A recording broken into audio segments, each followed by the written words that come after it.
चौडाप्पा तुम्ही या की. देवन बानाई दिसत नाही तिथे. ते आत आहेत. बरं, देवासनी सांगावा द्यायचा होता. त्यासनी भेटता येईल नव आता? वय नाही, कसं आहे आता त्यासनी कुणाला भेटता यायचं नाही. अवाबर भेटणं महत्वाचं होतं. नाही, तुमचं बरोबर आहे, पर त्याचं काय हाय, देव एक मासाने आले आहे. ते बानू आणि देव इतक्या दिवसानं भेटले आहेत. त्यासनी बोला येळ तर मिळायला पाहिजे. पर त्यांचं काय काम असलं तर? तुमचं काम आहे. बरं, काय काम आहे? देवीचा सांगावा आहे. पर देव हात येऊन एक दिवसच झाले आहे. ते अहो सांगावा काय हाय ते तर ऐका की आधी. नाही, पार देवासनीच द्यायचा आहे सांगावा. बरं बरं, द्यावं आलं का मी स्वतः सांगावं देतो तुमचा, म्हणजे देवीचा. असं वय.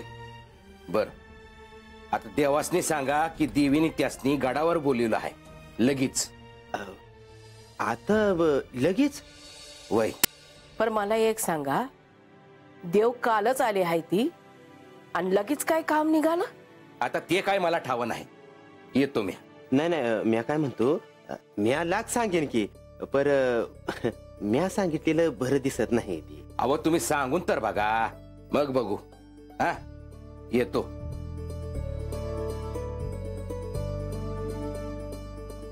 म्हणजे अजून देवीसनी देव हाता आलेलं आवडलेलं नाही. तुम्ही लय डोकं नका घालू त्यात.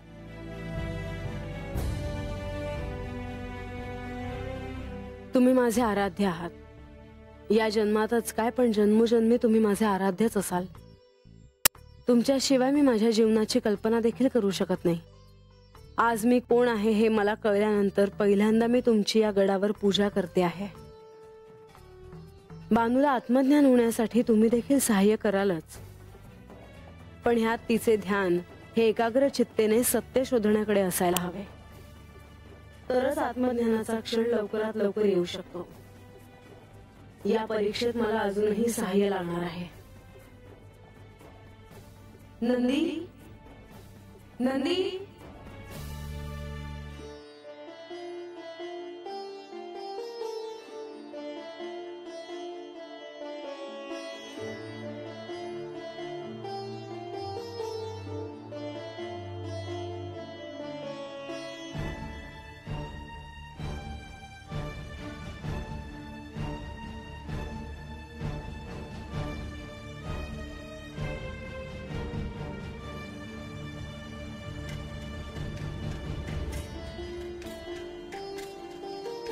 हे माते, माझा प्रणाम स्वीकार करावा माते.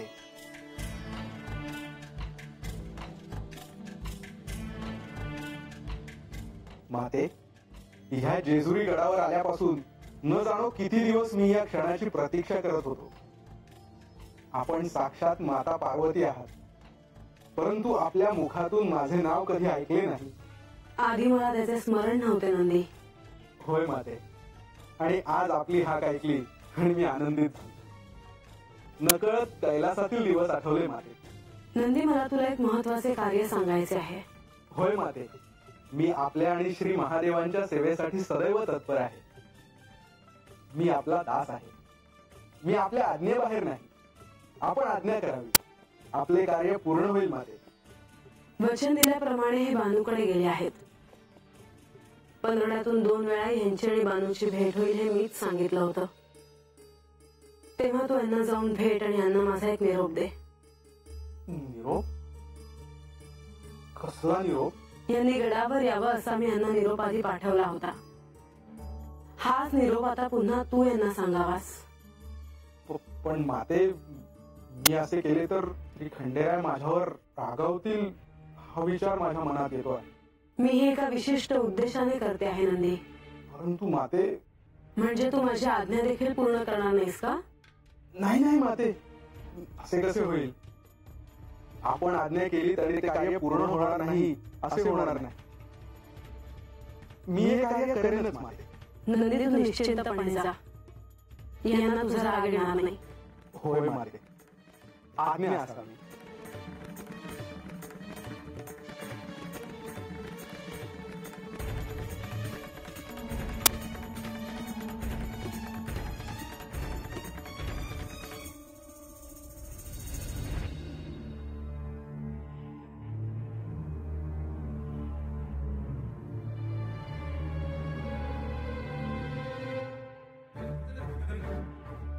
हे श्री लक्ष्मी देवी, माझा प्रणाम स्वीकार करावा. शुभम भवतु. नंदी, श्री खंडेराय तर गडावर नाहीत, मग तरीही तू गडावर कसा? माते, आज मला श्री म्हाळसादेवींनी बोलवले होते.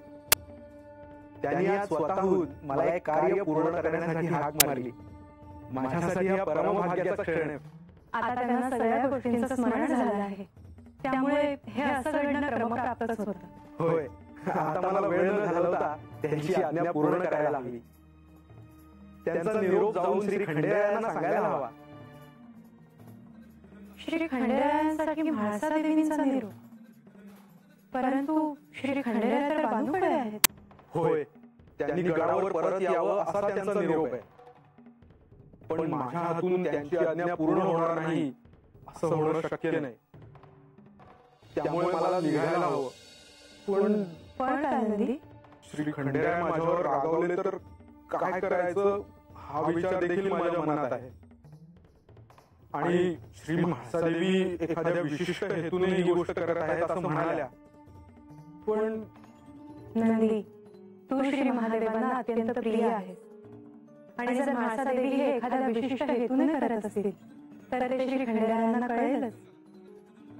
त्यामुळे तू निश्चिंत राहा. होय माते, आता येतो मी.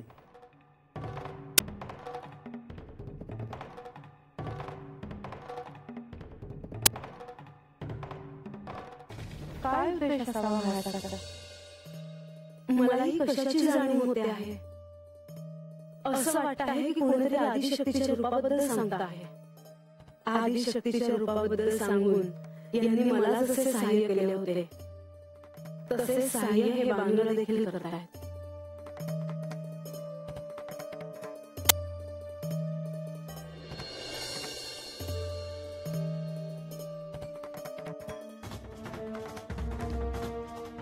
नदी इथे. प्रणाम देवा. मी तुमच्यासाठी पाणी आणते.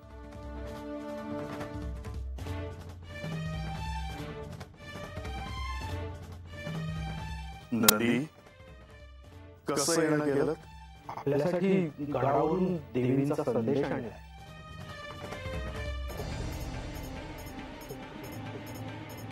काय संदेश आहे?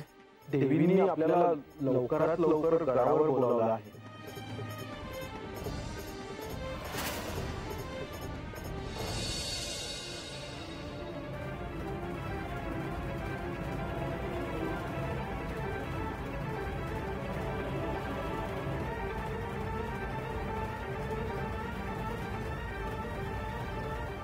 नाही नदी, मी नाही येणार. मला बानूला काही गोष्टी सांगायच्या आहेत, काही ज्ञानाच्या गोष्टी सांगायच्या आहेत. बानूला काही शिकवायचं आहे. तेव्हा ह्या क्षणी मी बानूला वेळ द्यायचं ठरवलं आहे. तेव्हा मी गडावर येणार नाही. आपला संदेश गडावर पोहोचवला जाईल तेव्हा आज्ञा असावी. शुभम भवतु.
इकडे आला होय?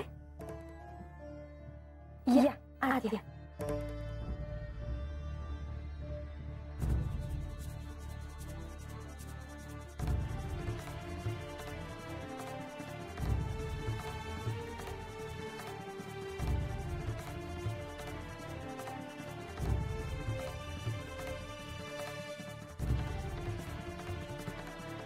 गणेश, तुम्ही कसे मला भेटायला आलात? आपण गडावर आला नाही म्हणून मला इथे यावं लागलं. म्हणजे नंदेश्वराव येऊन गेले ना म्हाळसा देवीचा सांगावा घेऊन. अजून कोणी आलं होतं का? चौडप्पा आले होते. पण मला कोणी कसं सांगितलं नाही? देवा, आपण दोघं आतमध्ये होतो. ते बी म्हाळसा देवीचा सांगावा घेऊनच आले होते. गणेश, आता तू देखील म्हाळसेचा संदेश घेऊन आलायस? हो. पण मला गडावर मात्र येता येणार नाही. त्यासाठी म्हाळसेला प्रतीक्षा करावी लागेल. मी सांगेन मातेला, पण मातेला तुम्हाला तात्काळ भेटायचं आहे. का? काय कारण आहे? ते ठाऊक नाही. पण गणेश, मला नाही गडावर येता येणार आता. आणि त्याचं कारण काय आहे ते बी सांगा जी. नाही, त्याची काहीच आवश्यकता नाही. गणेश सांगेल काय सांगायचं ते.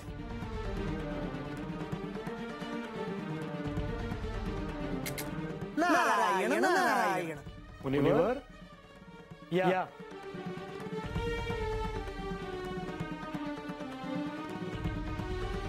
प्रणाम प्रभू. प्रणाम माते. मुनिवर, आज बऱ्याच दिवसांनी गडावर आगमन झालं तुमचं. हो माते. खरं तर श्री म्हाळसा देवींना साक्षात्कार झाला ही वार्ता मला कळली. सर्वत्र खरं तर त्याची चर्चा आहे.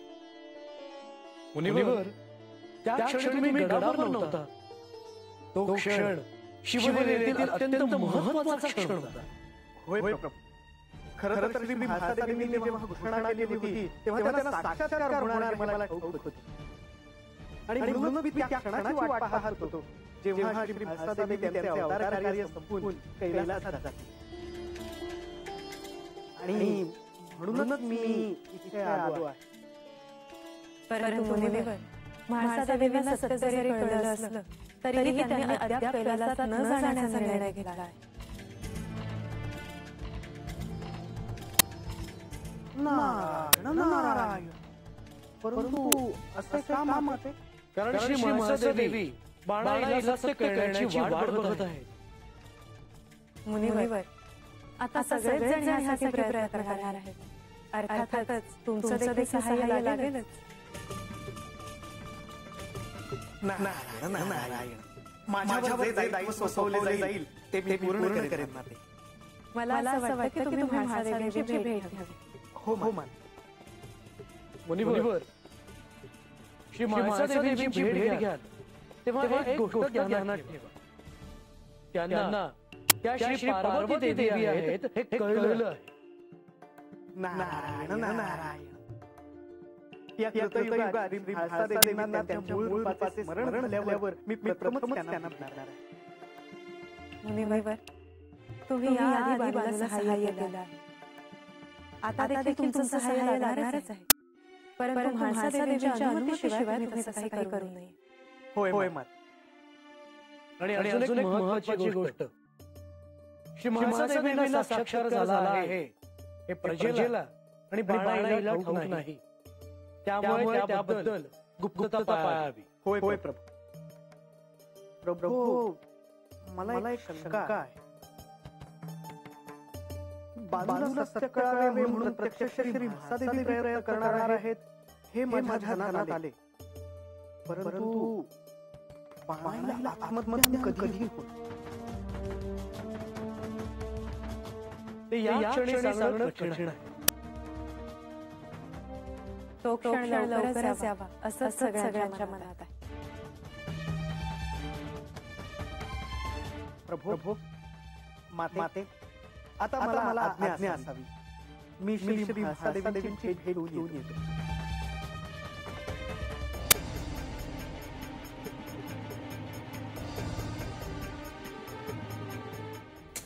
नारायण नारायण.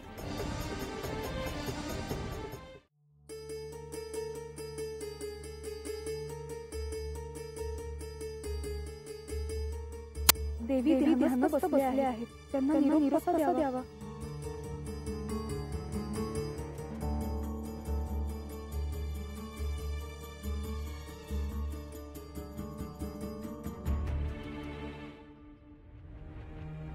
काय झालं माधवी? देवी तुम्हाला निरोप द्यायचा होता. कोणता निरोप? गणेश गडावर परत आले आहेत. चांगली वार्ता आहे.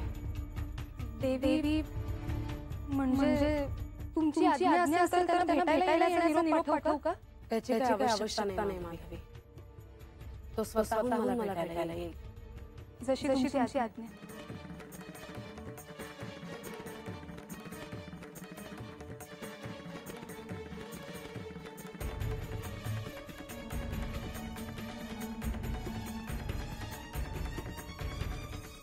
बानू, सत्य काय आहे हे कळवावं म्हणून आग्रही असणं हे मला समजत आहे.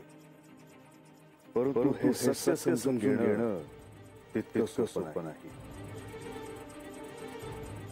मी जेव्हा हसेला सहाय्य करायचं ठरवलं तेव्हा मी तिला आदिशक्तीच्या रूपांबद्दल सांगितलं होतं.